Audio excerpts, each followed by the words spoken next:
السلام عليكم، ازيكم عاملين ايه؟ بعد ما تعمل مجموعه جديده على الفيسبوك في اعدادات اساسيه لازم تبقى عارفها عشان هتسهل عليك اداره المجموعه وهتساعدك في الشغل وهتوفر عليك وقت. زي مثلا انك تعمل اسئله قبول اعضاء الجدد وتقبل منين الاعضاء الجدد اللي طلبوا انضمام المجموعه بتاعتك، وتحط قواعد المجموعه بتاعتك وتجيب منين التحليلات والرؤى الخاصه بمجموعتك علشان تعرف معلومات اكتر عن الاعضاء، زي مثلا اعمارهم من سن كام لسن كام، ذكر ولا انثى اكتر، البلاد بتاعتهم منين. فتبدا تستخدم المعلومات دي عشان تكبر المجموعه بتاعتك بطريقه علميه. فيلا من غير كلام كتير قبل الانترو تبدا انزل روح عليا بلايك واشتراك جامد في القناه وهات كوبايه شاي بتاعتك علشان تروق وتعالى لي علشان نبدا الفيديو.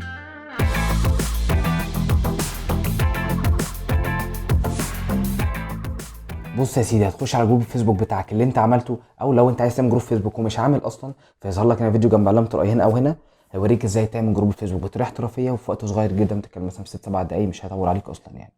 المهم دلوقتي هنبدا نتكلم في الاعدادات الاساسيه لازم تبقى عارفها علشان هتسهل عليك شغلك وعلشان تعرف تحكم الجروب بتاعك بطريقه مظبوطه. مش هنتكلم في كل اعداد، في حاجات كتيره مش مهمه، انا هجيب لك الحاجات الاساسيه بس عشان تبقى ايه تنجز الوقت وعرفت الحاجات اللي انت محتاج تعرفها فعلا. هنخش على الثلاث زراير دول، اهم ثلاث زراير هتحتاجهم. اول حاجه معاك وهي اسمها ادوات المسؤولين، عندك فيها الاختيار اللي اسمه مساعد المسؤول، نضغط عليه هتلاقي اول حاجه في مساعد المسؤول، وخد بالك هي من الاسم مساعد، انت المسؤول هو مساعد ليك عشان هيسهلك عليك شغلك. هجيب لك اول حاجه ملخص كده الحاجات اللي حصلت، وبعد كده عندك حاجه اسمها الموافقه على طلب العضويه في حالة، ودي انا مستخدم فيها حاجات فعلا في المجموعه بتاعتي. يعني هو بيقول لك لو حد طلب انضمام في المجموعه بتاعتك امتى اقبله بطريقه اوتوماتيكيه من غير ما اضطر ارجع لك، عشان مش كل مره تستنى او هو يبقى الشخص اللي طلب انضمام مستني ان انت تخش تقبله. فانا مثلا حاطط اسئله للجروب بتاعي لازم تجاوب عليها عشان تقدر ايه تنضم. فلو الشخص ده انا قايل للكمبيوتر لو الشخص ده هتجاوب على كل الاسئله خلاص دخله على طول، مش لازم تستناني. طب لو احنا عايزين نغير نعمل حاجات تانية، هتيجي على كلمه اضافه ونضغط عليها وهتلاقيه جايب لك هنا الشروط اللي انت ممكن تستخدمها علشان تقبل الاعضاء على طول من غير ما يضطر يرجع لك او يستناك كل مره. زي اسئله العضويه اللي انا ضايفها، زي عمر الحساب، لو الاكونت بتاعه قديم فيبقى الاكونت الموثوق فيه تراستد، مش هيبقى اكونت فيك يعني فيقبله على طول. لو عنده اصدقاء كتير من اصدقائه في المجموعه عندك فممكن تدخله على طول انك ضامن ان الشخص ده داخل عن طريق اصدقائه. لو هو موجود مثلا في مكان معين، لو انت عايز اللي يخش مثلا يكون بس عن طريق مثلا مصر او محافظه معينه، دوله معينه، وهكذا يعني. جمعت كده الحته دي في حته تانية برضو مهمه في نفس برضو مساعد المسؤول، اللي هي رفض طلب العضو في حاله. فهتخش برضو عليها يقول لك لو العضو ده لسه الاكونت بتاعه حديث او حساب جديد برضو يرفضه على طول لا يستناك. لو ما جاوبش على اسئله، لو الملف بتاعه من غير صوره، ده انت يعني مش واثق في الاكونت بتاعه، ممكن يبقى اكونت مضروب. فممكن مثلا تقول للفيسبوك نفسه عامه، يعني لو حد ملوش الصوره على البروفايل بتاعه ما تقبلوش خالص، ما تستنانيش في حاجه يعني، فاهمني. عندك بعد كده في حاجات تانية مهمة تقدر تستخدمها، انا بقول لك كأمثلة عشان تبقى مجمع الموضوع.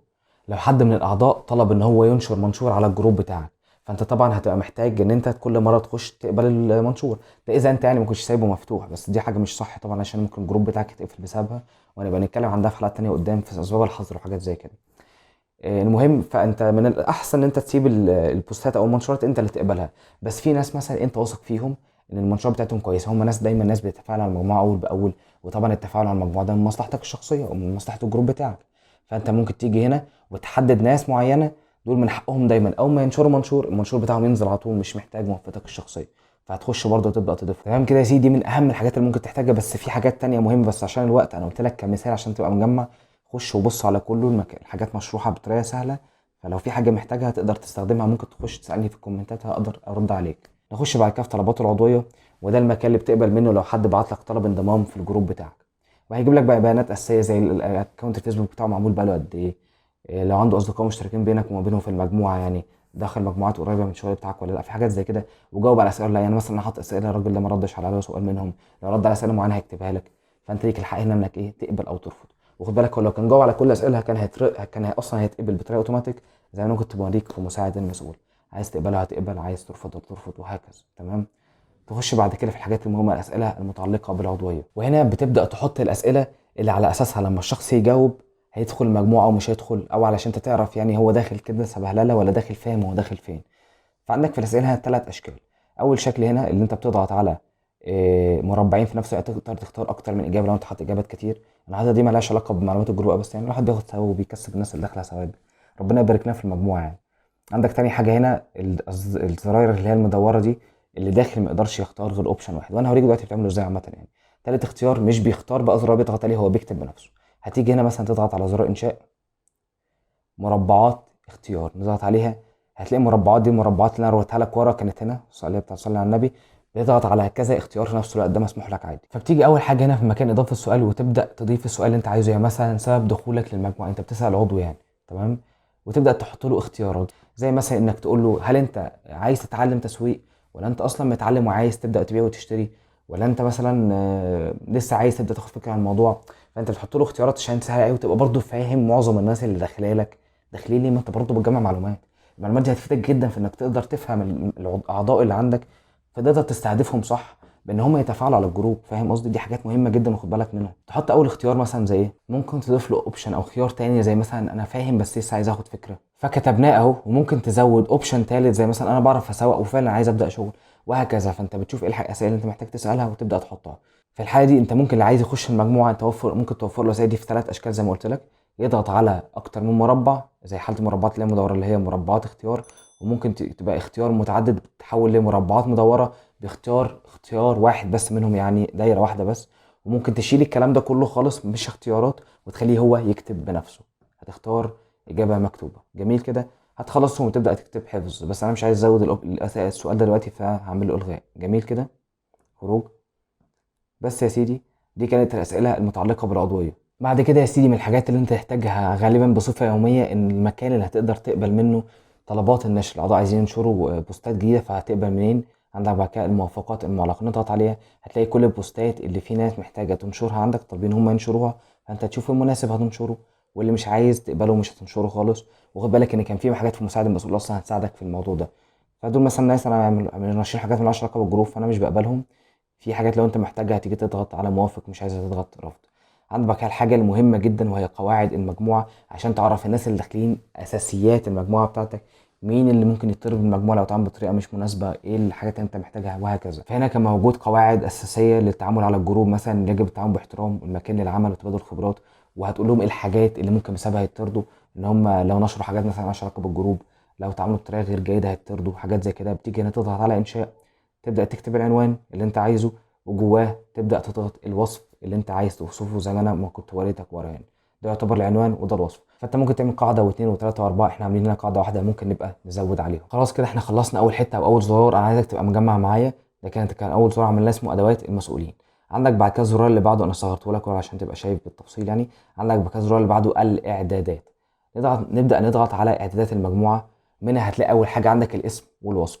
لو انت عايز تغير اسم مجموعتك حتى بعد ما انت عملتها تبدا تضغط هنا ونغير اسم المجموعه ونغير وصفها. او لو انت مش عامل وصف تبدا تكتب وصف، تشوف حاجه ليها علاقه بمجموعتك زي ما انا كاتب كده، وتبدا تكتب وصف المجموعه بتاعتك. حاجه طبعا هتبين طريقه الهدف من المجموعه اصلا يعني، عشان الشخص اللي يبقى داخل يبقى فاهم هو المجموعه بتتكلم عن ايه. بعد كده عندك الخصوصيه. المجموعات عامه بتتقسم لنوعين، مجموعه خاصه ومجموعه عامه.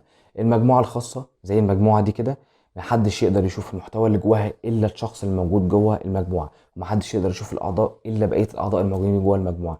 المجموعه العامه اي حد حتى لو مش عضو من المجموعه يقدر يخش يشوف المنشورات الموجوده جوه المجموعه، ويبدا يقدر يشوف الاعضاء كمان حتى لو مش عضو. ده الفرق بين الاثنين. عندك بعد كده اخفاء المجموعه. تقدر تخفي المجموعه بتاعتك اصلا، بس دي لو في حاله المجموعه بتاعتك خاصه بس. محدش يقدر يشوف المجموعه بتاعتك الا لو على اللينك بتاعها او لو انت بعت له دعوه عشان يخش المجموعه.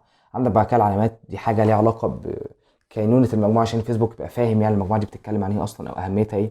فانت بتيجي هنا وتشوف المجموعه بتاعتك علاقتها بايه. فاحنا قلنا مثلا المجموعه بتاعتنا ليها علاقه بالعمل والتسويق، فدخلنا مثلا على الوظائف والمهن واخترنا مبيعات وتسويق. تقدر تختار اكتر من اختيار لو عندك حاجات واضحه اكتر من اختيار كلهم يصبوا في نفس الهدف، تمام. ما عندكش غير واحد تختار الهدف اللي قدامك، جميل كده. عندك بعد كده مهم جدا لو عندك موقع الكتروني تحط لينك الموقع بتاعك هنا. عندك بعد كده لون المجموعه. دي حاجه لذيذه شويه. الفيسبوك بياخد لون الكفر بتاعك ويبدا يحطه لك انك تختاره. اول ما بدات المجموعه لونها طبعا ما كانش كده، كان لونها مدي على رمادي. فبتخش هنا وتختار اللون اللي الفيسبوك موفره لك. لو انت عايز يعني لون المجموعه الزراير والحاجات دي يبقى نفس لون الكفر بتاعك، تبقى حاجه كاستمايز فيبقى شكلها اشيك طبعا، جميل كده. بعد كده عندك الحته بتاعت اداره العضويه. دي مهمه جدا. بيكون مقسمها لك 3 حاجات. اول حاجه منهم يكون الانضمام الى المجموعه بتاعتك، بيكون مقسم له جزئين. لو بروفايل صفحه شخصيه او صفحه تجاريه، فانت بتبدا تختار هل مثلا انت عايز صفحه شخصيه وصفحه تجاريه في نفس الوقت، ولا شخصيه بس. تبدا تختار اللي انت عايزه. تاني حاجه عندك مين اللي يقدر يقبل الاعضاء اللي بينضموا. في مجموعات بتعمل اي حد جوه الجروب يقدر يقبل اي حد داخل. انا مش عايزها كده طبعا، انا عايز المسؤول والمشرف بس هو اللي يقبل الاعضاء الجدد. تالت حاجه عندك لو انت عايز تحدد اشخاص معينين اول ما يطلبوا طلب انضمام في المجموعه الجديده بتاعتك دي يقدروا يخشوا على طول، بتتم عن طريق حاجتين.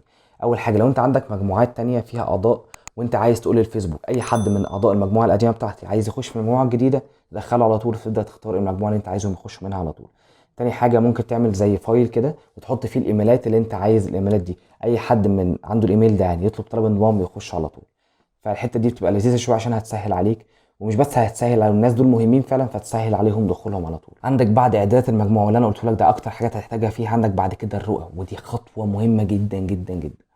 اول حاجه فيها في الرؤى نختار النمو، ده بيوريك كميه زياده الاعضاء عندك في المجموعه مش بس بالارقام، دي بتبقى برسومات بيانيه فبيبقى موضح قدام عينك كده مدى الزياده في الاعضاء عندك في المجموعه بتاعتك على مدار الوقت. عندك بعد النمو الاهم منه بكتير وهو التفاعل، وهنا بيوضح لك الاوقات اللي فيها اقصى تفاعل عندك في الجروب، ايام ايه واوقات ايه في اليوم بالظبط، عشان لو انت عايز تنزل بوست معين في وقت معين تشوف اكتر وقت يبقى فيه تفاعل وتنزل فيها. مثلا هنا قايل لك هنا ان اكتر يوم بيبقى فيه تفاعل في الاسبوع بيبقى يوم الاثنين، واكتر ساعه بيبقى فيها تفاعل يوم الاثنين هي الساعه 2 الظهر عندنا مثلا في الجروب بتاعي يعني. فطبعا انت لو عايز تنزل بوست والتفاعل هيبقى جبار فطبعا هتنزل في الوقت اللي فيه تفاعل كتير ده. تمام كده؟ فدي البيانات دي بتسهل لك الموضوع ده جدا. عندك بعد كده العضويه، وحته العضويه دي هتسهل لك بدل ما تقعد تكتب في الاسئله اللي انت بتعملها لقبول الاعضاء انت عارف انت عمرك من كام لكام، مثلا انت من بلد ايه، انت من محافظه ايه، فبدل ما تقعد تسالهم الاسئله دي الفيسبوك اصلا بيوفر لك الداتا للاعضاء بتوعك بسهوله. موفر لك هنا اهو ان اكتر مثلا عدد في الجروب بتاعي من سن مثلا من 25 ل 34، اكتر المحافظات اكتر البلدان جاي منها اعضاء يعني. فالمعلومات دي هتوفر لك بيانات مهمه جدا علشان تقدر تستغلها في زياده عدد اعضاء الجروب بتاعك، وعلشان لو بتبيع منتج او بتقدم خدمه تشوف اكتر ناس مهتمين بالمنتج والخدمه دي فين، مثلا جاي من القاهره يبقى دي اكتر منطقه لو هتعمل اعلان تستهدفها في الاعلانات بتاعتك. دي كده اكتر الاعدادات اللي هتحتاجها علشان تقدر تدير الجروب بتاعك لو انت لسه عامله جديد، وده يعتبر الجزء الثالث.